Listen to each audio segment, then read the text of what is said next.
Young Show, starring Loretta Young. The first time we told this story was in response to a letter from an 8-year-old boy who wanted to know, and I'm quoting now, is Cub Scouting a good deal for kids? Well, we said yes, we thought it was. But sometimes we thought it was even a better deal for their parents. Now, these particular parents in our story are friends of mine. They're the Whitneys, and they live in a beautiful house in Brentwood.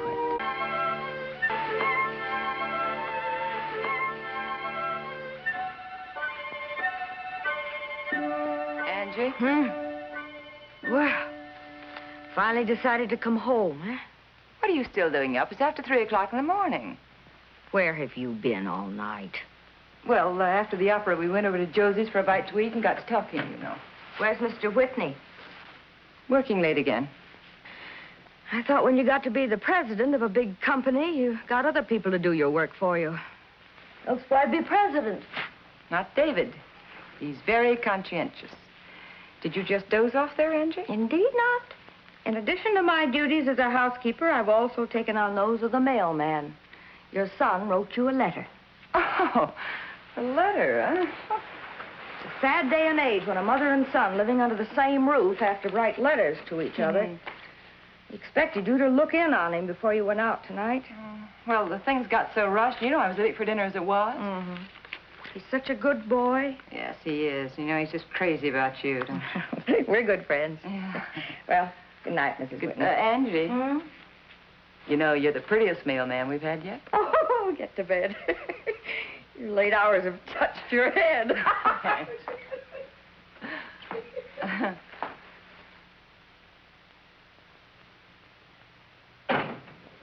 David? Oh. Hi. Hi. Say, I'm sorry about tonight, Becky. The plans for that new passenger jet came through, and I just had to go over them with Foley. Planned as modern as that, you'd expect they'd have a telephone. Yeah, I should have called. Yeah. We got started, and... You know, this plane is the biggest thing we've ever attempted. You don't seem to realize just how important it is. I try to understand, David, but really it's kind of difficult for me because I know so little about it. Well, it's a thing that's hard to explain. Yes, of course. However, I would appreciate it if you'd ask your secretary to notify me when you can't keep our appointments. You know, it's a little embarrassing when you're... I honestly don't know what to tell her. Yeah, I'm sorry. I should have called. Won't happen again, I promise. Good night, honey. I'm dead. David. We have a letter from our son. From where? From his bedroom on the 2nd floor. Oh, come on over here and sit down for a minute. Okay. Look at this. It's pretty good handwriting for a boy of his age, don't you think? Very. Dear Mom and Dad, you notice no more Mommy and Daddy. If I don't join the Cub Scouts, I'm going to be old. Chris and Pete belonged for a year. I want to join. I can pay for it out of my allowance. Allowance, A-L-O-U-N-C-E. Like mother, like son. Please, please, can I? David Whitney, Jr. So formal. What are Cub Scouts? Oh, you know, they're, little Boy Scouts. Oh, yeah, I got it. And look, here's the Parents' Cub Scout magazine. See? I'll tell you what you do. Here, you give him this in the morning. Those clubs always take you for extras. Good night, honey. Well, then it's all right. I tell him he can join. Oh, sure. It'll make a man out of him.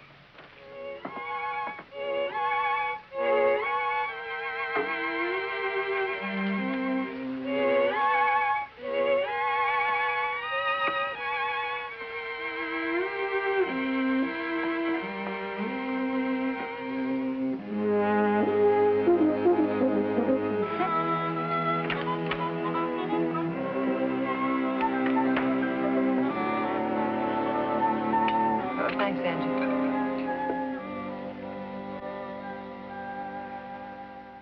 I hope you read this part here very carefully. Cub Scouting is a program for boys and their parents. The program has been developed so that your interest and help are necessary for your boy to succeed as a scout. You'll notice there's nothing in there about Angie the maid taking any hikes or going on any outings looking for bugs. Now, I noticed, Angie. Hey, Mom, did you get my letter? Is it all right? Chris and Pete are Cubs. Can I be one, please? Good morning, Duffy. Yes, I got your letter. Did Dad read it? What did he say? Can I? Yes, your daddy read it, and he says he thinks it'll be a wonderful thing for you to do. He left this for you. Gee, what's this for? Well, it's for whatever you might need, see? But it doesn't cost hardly anything to join the Cubs. Oh. Well, I'd put it away anyway. I'm sure you'll find some use for it when you're a Cub. Then I can join? This is the happiest day of my life. Okay, Duffy. Listen, Mom, we have to be there next Friday. Oh? You'll tell Dad, won't you? Yeah. He's just got to be there. And, well, you know how he forgets. Yes, honey, I do know, and I will tell him. But where do we have to be? At the school Friday night, 7:30. Oh. We're joining the Cubs. We're joining the Cubs? Yep. You'll tell Dad, won't you? Yes, I'll tell him. I promise to do my best to do my duty to God and my country, to be square and obey the laws of the pack. You know, cubbing is for the whole family. You mothers and fathers have certain responsibilities as a cub parent. You'll be expected to attend our monthly pack meetings and to work with your sons on the Cub Achievement Program. Do you accept these responsibilities? We do. Yes, Fine. Now, if the dads will pin their sons with these Cub Scout insignias... Oh, couldn't Mr. Whitney make it? No, I'm sorry. He was detained. Oh, that's too bad. Will you pin your boy? Surely. Place the pin on your boy upside down. He must wear it this way until he has done his first good deed. Then you may reverse the insignia to right side up.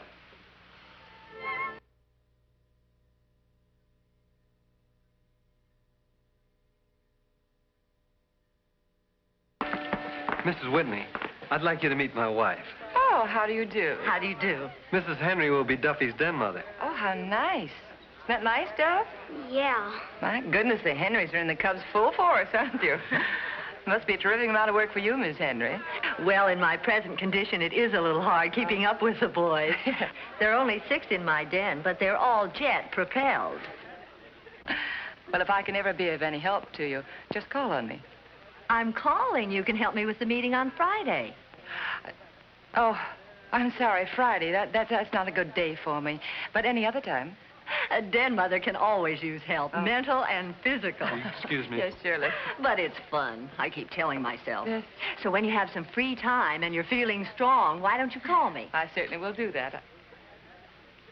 Where'd Duffy get to, do you know? I don't know. Well, I'll see you later. Right. Bye, Jerry. Bye.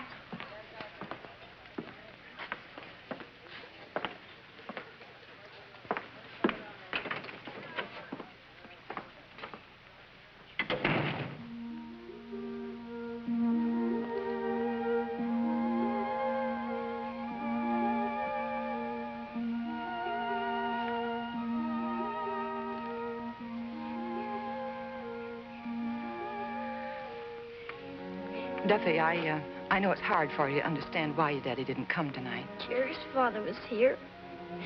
Chris's and Pete. Yeah, I know he was. They both of them where I saw him. But, well, maybe they haven't got the responsibilities that your daddy has.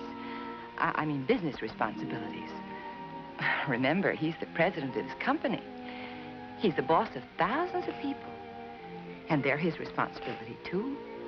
And, oh, he does a wonderful job looking after them. That's something to be proud of, Duff. And he's awfully good to us. We have a nice house. And Jerry has a nice house. Yeah. Of course he has, honey. Look, Duff. Maybe someday you'll be a president of a big company like your daddy is, and you'll have a little boy like you. And you want your little boy and his mommy to understand how busy you are. Now, it won't mean that you don't love them. It's just that you're busy, that's all. So don't be mad at your daddy, honey. You wouldn't want your little boy to be mad at you. I'm sorry. Here, Mom. Thanks, Duff. You're welcome.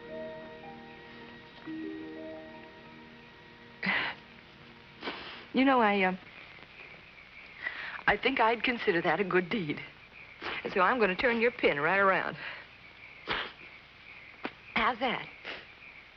Okay? How about some ice cream on the way home? I know. Let's hike home. Oh, well, we got the car. Please. I'm sorry. Of course, I'd love to.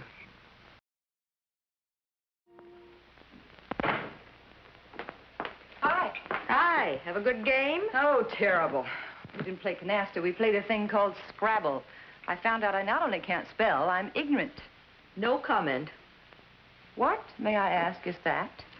Just a week ago, this was a number 9 coffee can. And, madam, will you look at it today? Oh, another artistic triumph for the Cubs.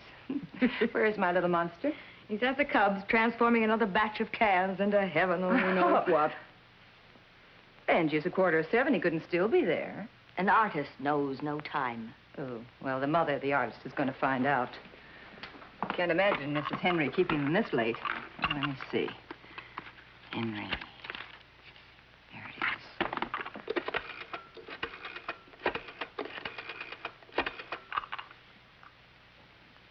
Hello, Miss Henry.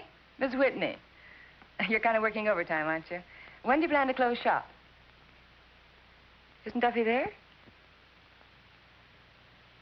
He said what? With his father? No. No, he didn't. Yes, all right. Thanks, Miss Henry. What is it? She said Duffy left there at 4 o'clock. That's 3 hours ago. Mr. Whitney, please. Betty, this is Mrs. Whitney. Is he there? Well, I'm sorry. You'll have to disturb him. This is very important. Yes, that's right. David, is Duffy there with you by any chance? Oh. David, something's happened to him. No, but he's been gone for hours and nobody knows where he is. David, when are you coming home? Please, you've just got to. I know something's happened to him. Well, he told Mrs. Henry that he had to leave early because he and his father were going on a picnic tonight because they couldn't go on the picnic next week. That's right. All right, but hurry, will you?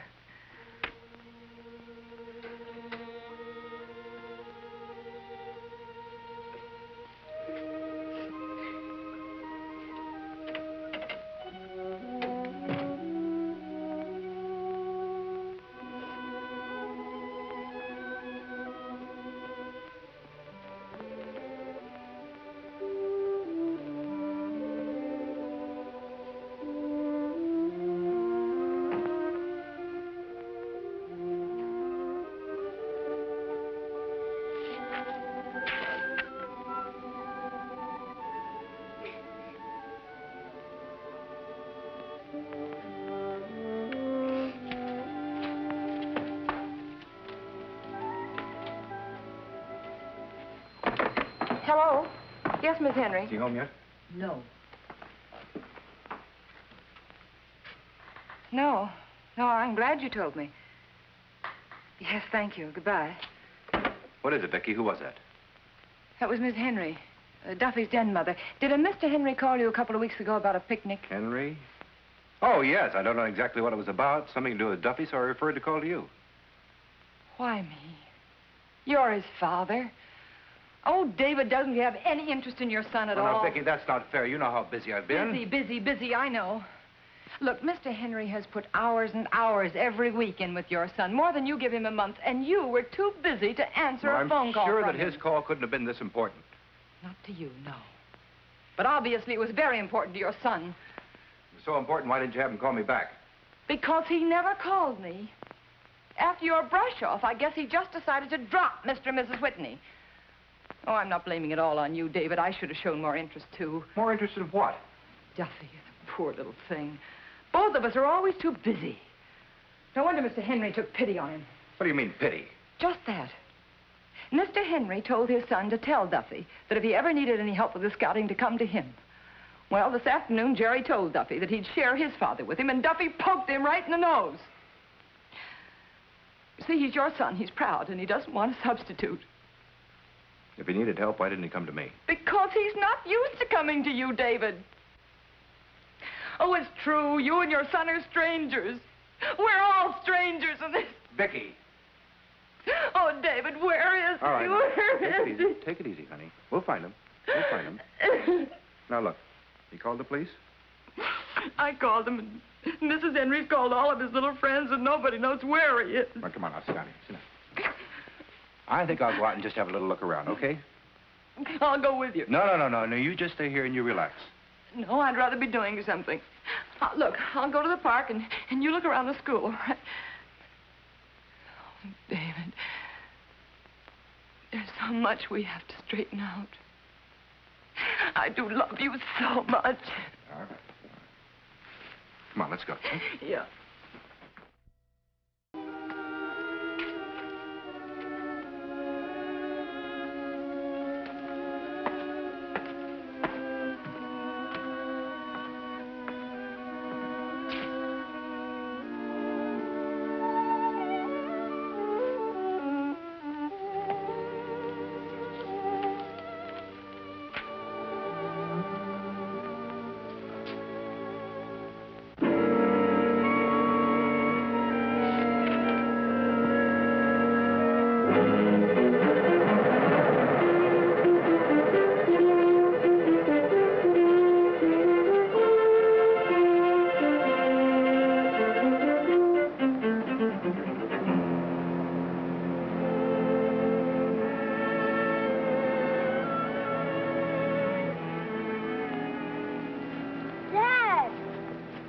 Not much of a picnic, is it, Duff? But, Dad, the picnic isn't tonight. It isn't? Well, I'll be darned. There's a nice little fire. What'd you use, driftwood? So the picnic isn't tonight, huh? Well, it's lucky for us we both made the same mistake, huh? Now the two of us can have sort of a private picnic. Hamburger? What's the matter? Don't you like hamburgers? I love them. You better dig in. There's 2 apiece, and I'm not saying I'm going to stop after 2. Can't we come to the Cub picnic next week? Sure we can. Now that we know the way, it'll be a cinch, won't it?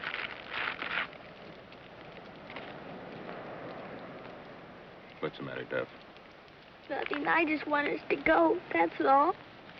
You won't forget, will you? No, I won't forget.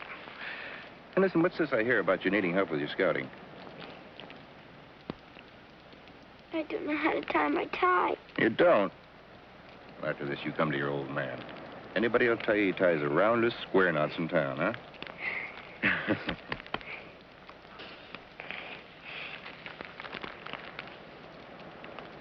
Good? You know, Dad, I was sort of hungry, too.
I'm full. And sleepy.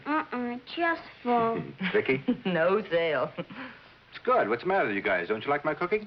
Dad, you're the greatest. You don't sound very enthusiastic. Well, I think your son has exhausted his store of enthusiasm. Come on, let's stretch out on the couch. And there you go, Duffy. Oh, he sure is growing. Yes, little boys have a habit of doing that. I may be slightly prejudiced, but isn't he the most wonderful boy? Simply a reflection of his parents. Oh, aren't we smug? Very. Vicky, I wish you could have seen Duffy this afternoon when I took him and the boys through the plant.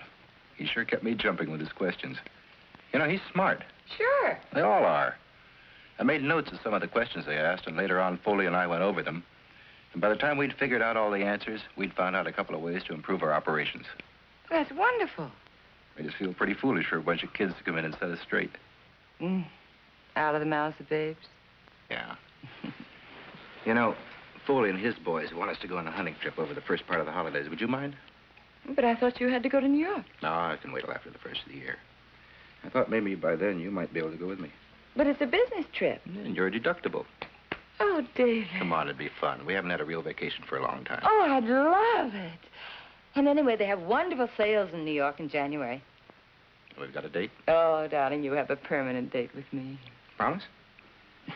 I promise to do my best, to do my duty to my God and my country, to be square, and to obey the laws of the pack. Come here. I'll sign your book.